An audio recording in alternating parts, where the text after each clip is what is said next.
Hey everyone, Dr. Jamara Davis Welch here. Welcome back to those who've been following me for a while, and if you're new to my channel, welcome. Today we are continuing our series on marriage with part 2 of the nail of the tent and the threshold of the gate. In our last video, we explored the story from the Book of Jasher about Abraham's visits to his son Ishmael and his encounters with Ishmael's 2 very different wives. If you haven't watched part 1 yet, I encourage you to go back, check it out first so that you'll have the full context for today's discussion. Now, for those who did watch part 1, remember how Abraham used specific metaphors when speaking about each wife? With the first wife, who was unkind, inhospitable, and who mistreated her children, Abraham sent a message to put away this nail of the tent and to change the threshold of your gate. But with the second wife, who was welcoming, hospitable, and who honored her household, Abraham said, "The nail of the tent which thou hast is very good. Do not put it away from the tent, and keep the threshold of your gate." Today we're going to unpack the profound symbolism in these metaphors and discover what they reveal about a wife's role in creating a godly home. Let's begin by understanding what a tent nail actually is and why it's so essential. In nomadic cultures like Abraham's, a tent nail or peg was typically made of metal or hardwood and was used to secure the tent to the ground. It served several critical functions. Firstly, tent nails anchored the structure firmly to the earth, preventing it from being blown away by desert winds. Without these nails driven deep into the ground, the entire dwelling would become unstable and collapse after the first strong gust. Secondly, tent nails maintain the proper shape and tension of the tent fabric. When placed correctly, they created the right balance of tautness, ensuring the tent provided proper shelter. Third, tent nails were not temporary fixtures. They were meant to hold fast for long periods, providing consistent stability in an otherwise changing and harsh environment. This is so significant that Scripture itself uses the metaphor of a tent nail or peg in a number of places. For example, in Zechariah 10:4, we read about the cornerstone, the tent peg, and the battle bow coming from Judah, all images of strength and stability. In Isaiah 22:23-24, the Lord says, "I will drive him like a peg in a secure place, and he will become a throne of honor to his father's house." Now, think about the profound significance of Abraham referring to Ishmael's wife as the nail of the tent. What was he really saying about her role in the home? When Abraham described Ishmael's first wife as a nail that needed to be replaced, he was speaking to the foundational role a wife plays in the stability and atmosphere of her home.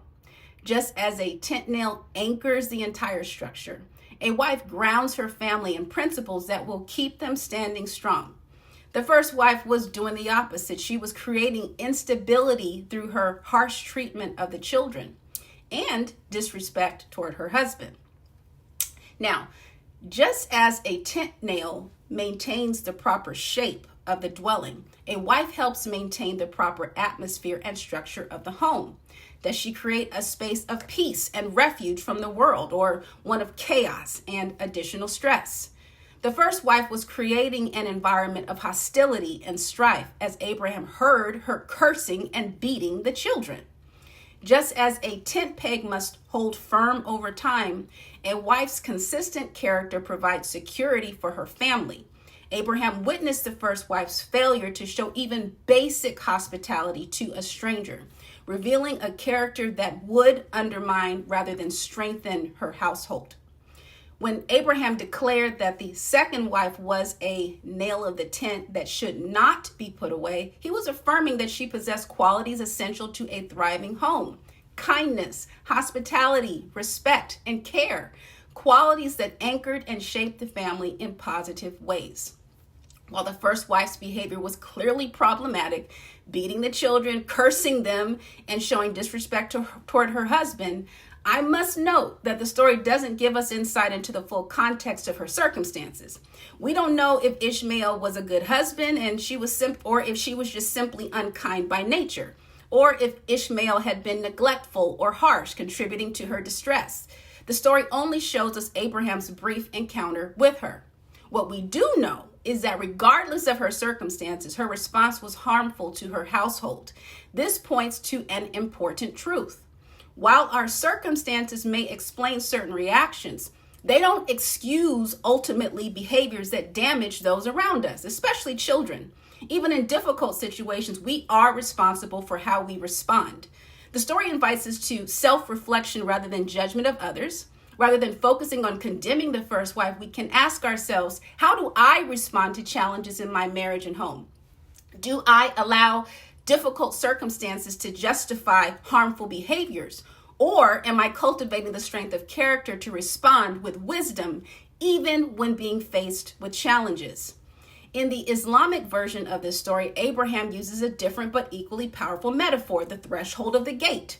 This parallel symbolism adds another dimension to our understanding.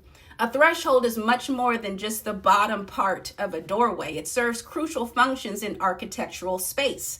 Now, let me share 4 purposes of thresholds. First, thresholds connect and separate spaces. They bridge different areas while also creating necessary boundaries between public and private spaces. A threshold marks where one type of space ends and another begins. Secondly, thresholds guide movement and transitions. They create visual cues directing people through a building, influencing how they experience different spaces. Thirdly, thresholds influence how people experience a space through their design and materials.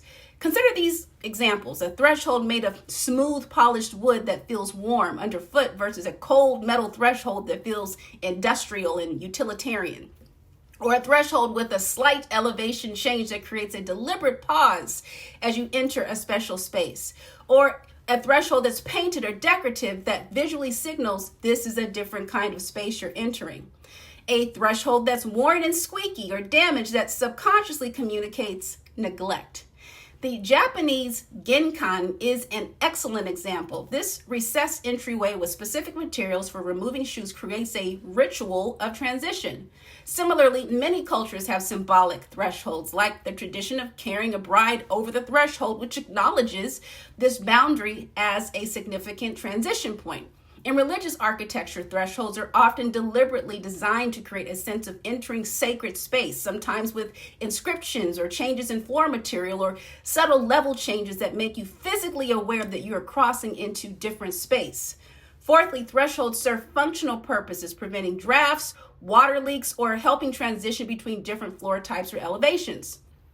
As wives, we serve as emotional thresholds in our homes. We often determine how family members experience the transition from outside pressures to the home sanctuary. Do they cross our threshold and immediately feel the weight lift from their shoulders, or do they enter with trepidation, unsure of what emotional environment awaits them? So, what does it mean for us today to be a good nail of the tent or a threshold that's worth keeping? Let me suggest some practical applications. Firstly, recognize your foundational impact. Your attitude, your words, and actions aren't peripheral to your home's atmosphere. They're central. Your disposition can either anchor your family in stability or create instability. Secondly, be intentional about contributing positively to your home's atmosphere while recognizing it's a shared responsibility. Marriage and family are interconnected systems where everyone affects everyone else. The second wife in our story created a welcoming atmosphere despite whatever circumstances she faced, while the first responded with hostility. This doesn't mean a wife bears sole responsibility for the home's atmosphere. Let me say that again for the people in the back of the room. A wife does not bear sole responsibility for the home's atmosphere. A husband has the primary responsibility for the overall leadership and spiritual direction of the home. When a husband is harsh, absent emotionally, unavailable, or unsupportive, he creates conditions that make it extremely difficult for even the most gracious wife to maintain peace and joy. Children's behaviors, external family pressures, financial stress, and health challenges also significantly impact everyone in the home. We must acknowledge that sometimes a wife's negative reactions are responses to harmful treatment. In cases of abuse or severe neglect, the solution isn't simply for the wife to try harder to be peaceful. The husband must address his harmful behaviors, often with outside help. I'm emphasizing this because I know some of you watching may be in some difficult marriages right now, and I never want my words to add to your burden or make you feel like your situation is entirely your responsibility to fix. Sometimes the most godly response is to seek help and establish healthy boundaries. The point I'm making isn't about taking all the blame or suggesting that a wife should silently endure mistreatment, but about recognizing your unique influence within your space.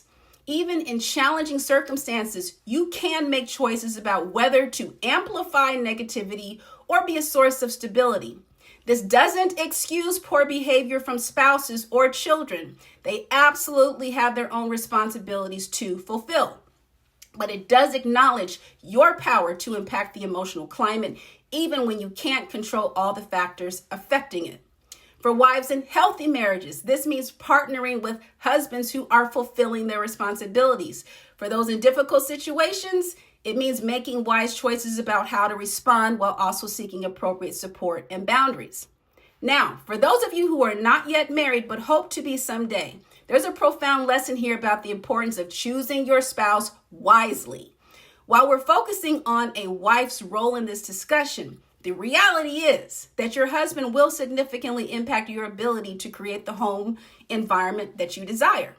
The quality of the nail is partly determined by what it's being driven into. Even the strongest tent peg will struggle to hold if placed in shifting sand instead of solid ground. In the same way, your ability to serve as a stabilizing force in your home will be greatly influenced by the man you choose to marry.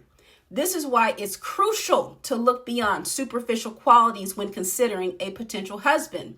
His appearance or charm might captivate you initially, but ask yourself, is he a man of integrity?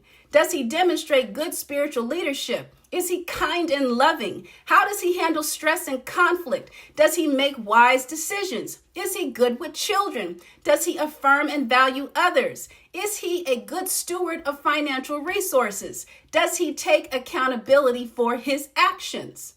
These character qualities and others not stated will have far more impact on your future happiness than the temporary attributes that often drive dating decisions.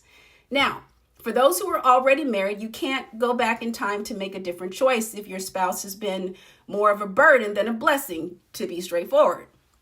But for those who haven't yet said, I do, you have the precious opportunity to make choices now that will affect your ability to be that good nail of the tent for decades to come.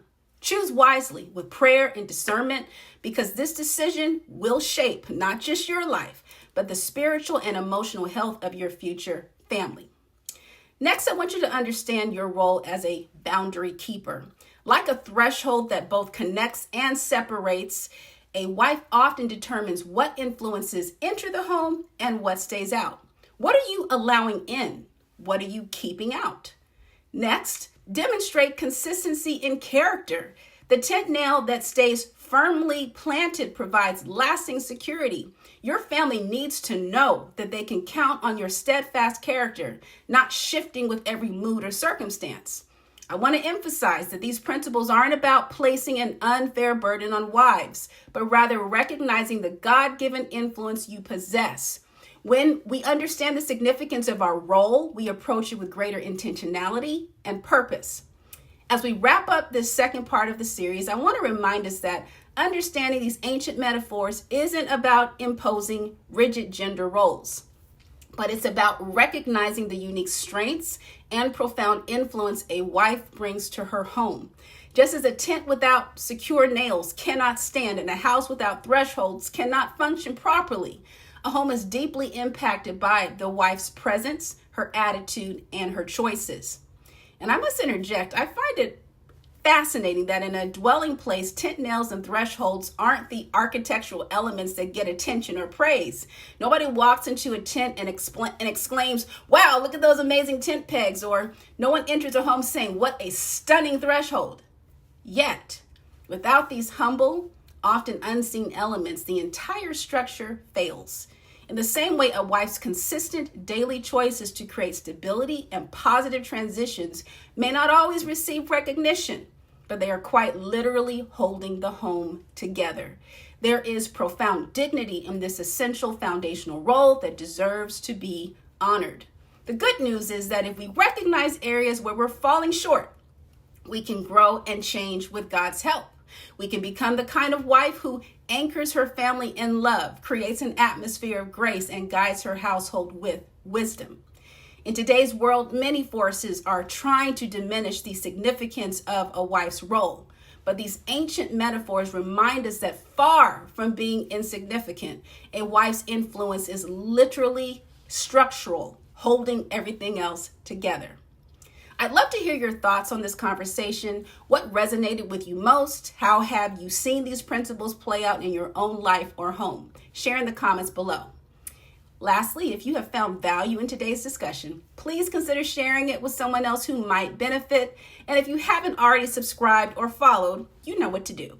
I'd love for you to be a part of the community. With that, salama and barakah, in other words, peace and blessings, and I'll see you in the next video.